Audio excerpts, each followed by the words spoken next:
नमस्कार विद्यार्थियों, मेरे चैनल में आप सभी का हार्दिक स्वागत है। और आज अपन पढ़ेंगे समास का चौथा भेद द्विगु समास।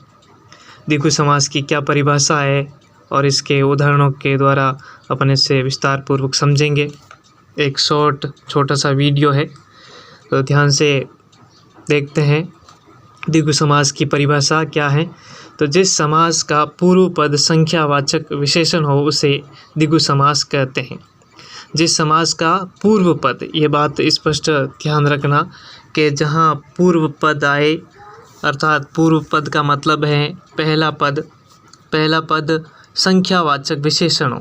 क्या हो? संख्यावाचक विशेषण हो, उसे द्विगु समास कहते हैं।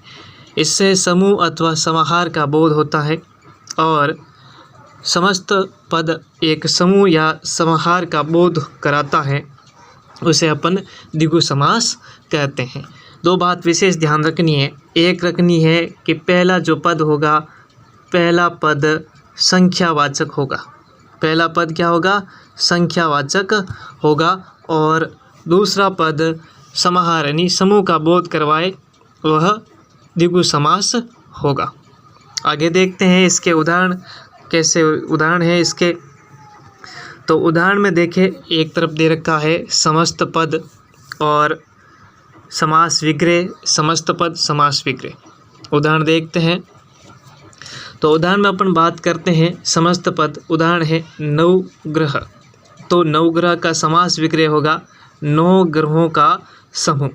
अब 9 जो शब्द आया है पहले, वो संख्या का बोध करवा रहा है, यानी पूर्व पद पहला पद है वह संख्या का बोध करवा रहा है और दूसरा पद इसमें समूह का बोध हो रहा है। तो 9 ग्रहों का समूह। आगे अपन उदाहरण देखें। दोपहर, समस्त पद हैं दोपहर। विग्रह करेंगे अपन समास विग्रह, तो दोपहर दोपहरों का समाहार।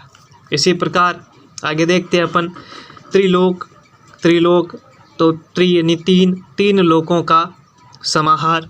इसी प्रकार आगे अपन बात करते हैं चौमासा। तो चौमासा में 4 मासों का समूह या 4 माह का समूह। इसी प्रकार नवरात्रा 9 रात्रियों का समूह। शताब्दी तो 100 अब्दों का समूह।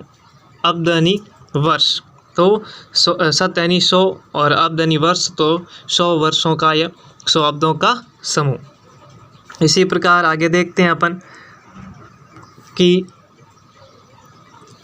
अठन्नी में 8 आनों का समूह। और अंतिम उदाहरण है त्र्यंबकेश्वर।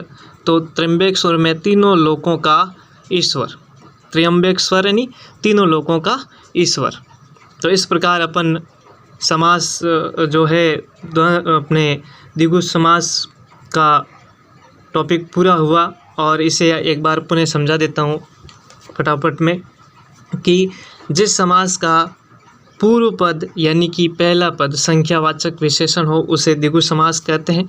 इसमें समूह अथवा समाहार का बोध होता है। जैसे उदाहरण देखते हैं। नवग्रह 9 ग्रहों का समूह। दोपहर दोपहरों का समूह। त्रिलोक 3 लोकों का समाहार। चौमासा 4 मासों का समूह। नवरात्रा 9 रात्रियों का समूह। शताब्दी 100 अब्दों का वर्ष या 100 अब्दों या वर्षों का समूह। अठन्नी 8 आनों का समूह और त्र्यंबकेश्वर यानी 3 लोकों का ईश्वर। इस प्रकार ये द्विगु समास पूरा हुआ। वीडियो को गौर से देखिएगा। लाइक, शेयर, कमेंट और चैनल को सब्सक्राइब ज़रूर करें। पढ़ते रहिए, मस्त रहिए। Thank you.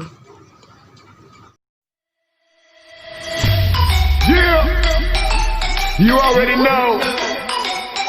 We